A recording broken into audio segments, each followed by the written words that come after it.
incredibly mean, everyone, wasn't it? Like deers in a headlight. Don't worry, now it's my turn to swear. There comes a time in everyone's life when they meet their one true love. Their soulmate. The person that's going to know and love them for the rest of their life. That moment came for Russell 7 years ago, when he met me.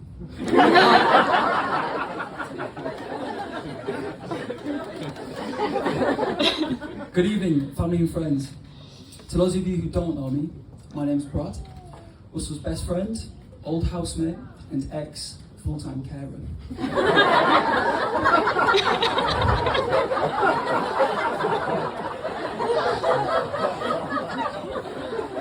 I'd like to start off by congratulating Russell and Mary on becoming husband and wife, and of course thank them for sharing such a personal and memorable occasion with us all.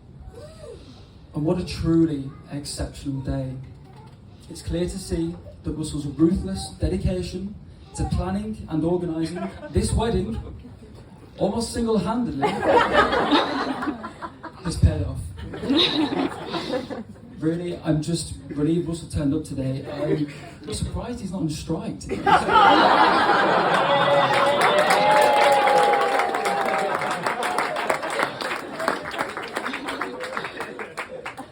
Mary, you look absolutely flawless. And if it wasn't for all your hard work over the last 2 years, I'm pretty sure Russell would have given us an Elvis Presley wedding package in Las Vegas. So thank you. I'd also like to say a massive thanks to the men of honour, Libby, and the bridesmaids, Alice, Grace, and Selena, for helping today run smoothly, keeping Mary calm, and just tipsy enough to ensure she wouldn't change her mind. Now, Russell and I met back in 2016 at the University of York.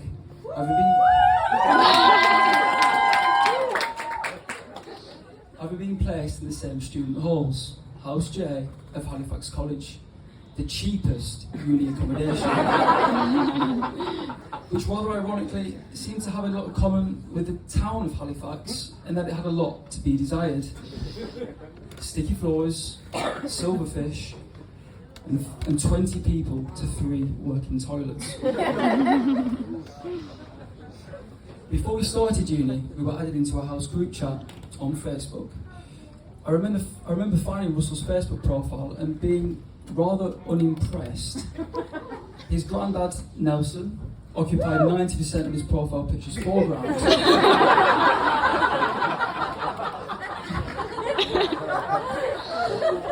Russell's Facebook bio reading, studies A-level drama at Hogwarts School of Witchcraft and Wizardry.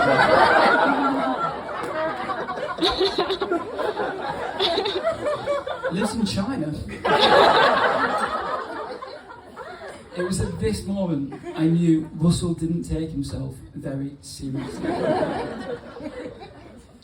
Fast forward to the first day of Freshers Week, and into the kitchen saunters this lanky young man with what can only politely be described as Bob Ross's perm. He seemed fun and friendly, and rather strangely reminded me of a cross between Buddy the Elf and, being from Greater London, a slightly flamboyant Danny Dyer.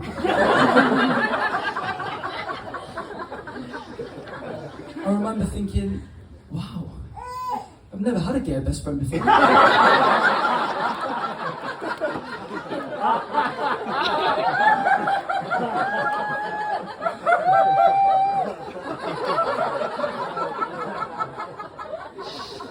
But within seconds, my mind was made up.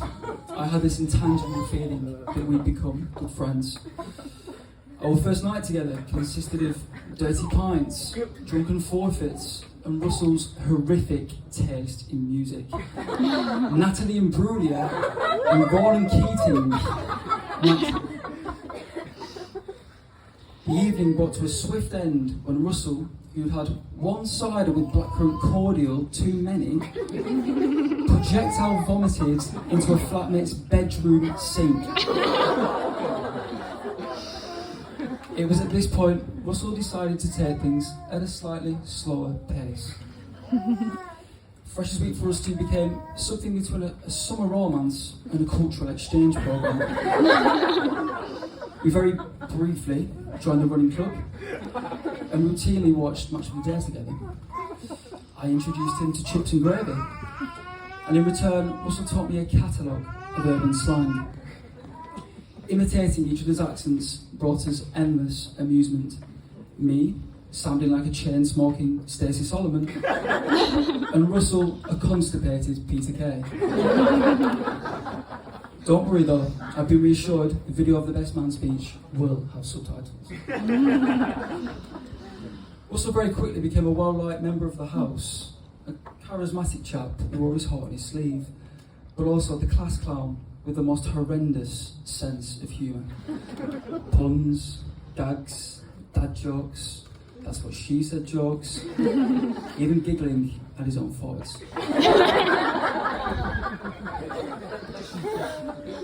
Behind the tongue-in-cheek laughter, Russell is undoubtedly the most witty and naturally intelligent person I've ever met, which at uni led him to be the least hard-working student.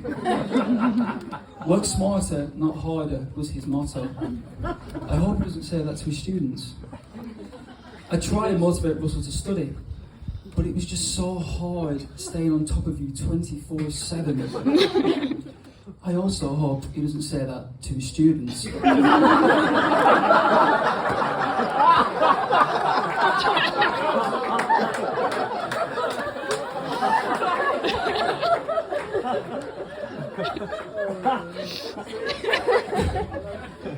A typical uni day in the life of Russell would look something like this.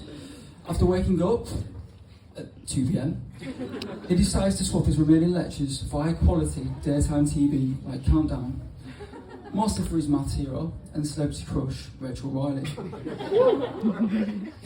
He briefly contemplates doing some coursework, but decides to spend the rest of the afternoon playing FIFA, 8-ball pool, and online poker. Russell then grabs a cold beer and takes it with him to the shower.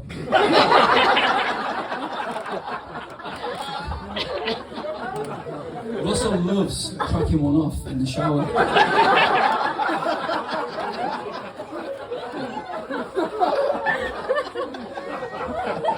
This is where he mentally prepares himself for a night with the boys from Halifax College football. The perfect time to debut what he calls the 3 simple questions.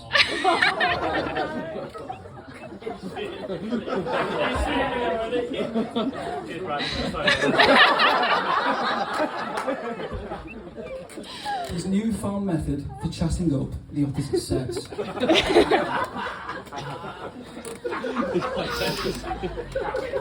Question 1. Do you have a boyfriend? Now, he's keeping it respectful. He's not an animal. Although I do have a few animal puns. Sorry, bear with me. Question 2. Do you rate me at least 5 out of 10?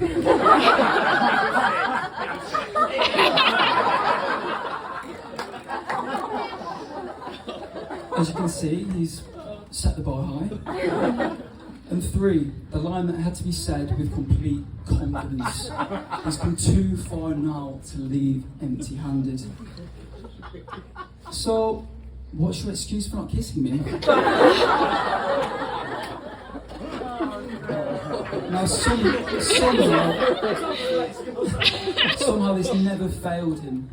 Now, for the record, Russell did not use the 3 simple questions on Mary, and I'm 99% certain she'd have turned him down. It'd also be accurate for me to make Russell out to be some kind of stud. He's well known amongst his friends to have drunkenly kissed more men than women at uni.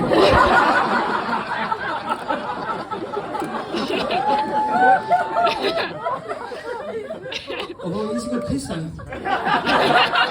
So I've been told.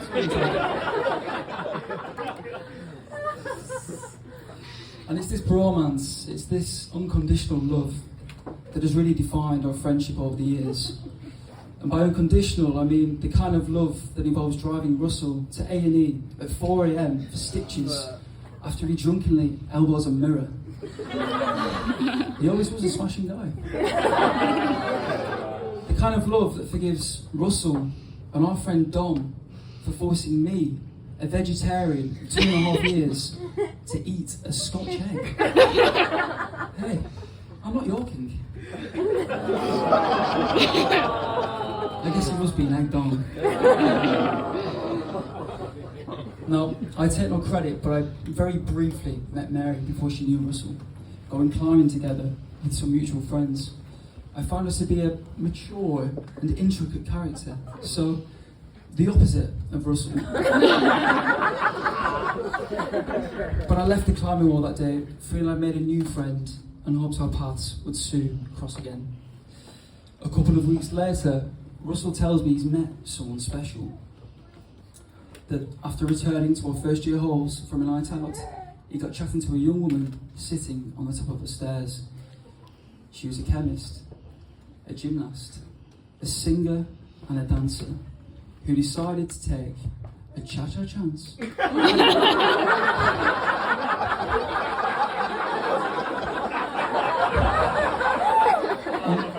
on Russell. Our second and third year uni house suddenly became a lot quieter. I cooked on my own more often. Dessert for two soon became dessert for one. And he rang, but he never rang back.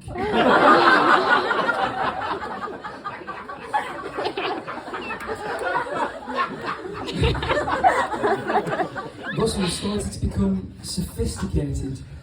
Mary elevating his tastes and sensibilities.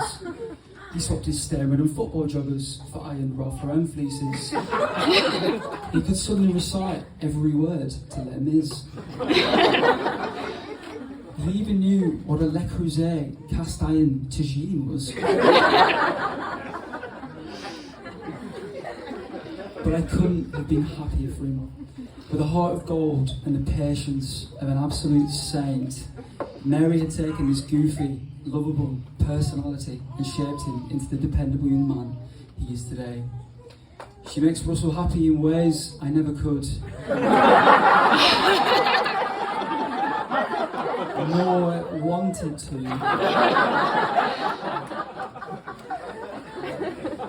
And other than Russell's terrible chat-up lines, it's difficult to remember a time without Mary in his life. And if I'm honest, I'd rather not imagine it. Never have I met a couple who have spoken so highly and so positively of one another, or laughed so much in each other's company. Together, they are their best selves. Sorry, it's just even the wedding cake's in tears.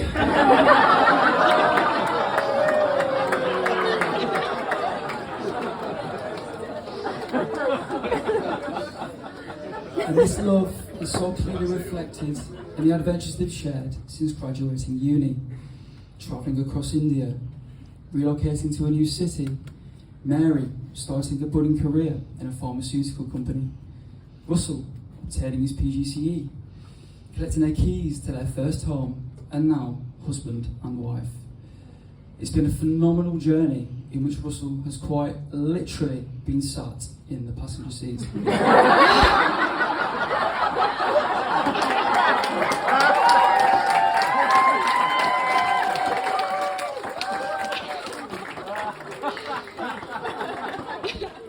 We're all hoping he'll finally learn to drive by the time he's 30, but maybe I'm just clutching at straws. Do you never tire of catching the bus? He's just not got the drive. And so, here's to the beginning of the rest of your lives. I wish you both a very long and very happy marriage, filled with all the good things you so richly deserve. I love you both very dearly. And so, ladies and gentlemen, please be upstanding and let us raise a toast to Mr. and Mrs. Fox.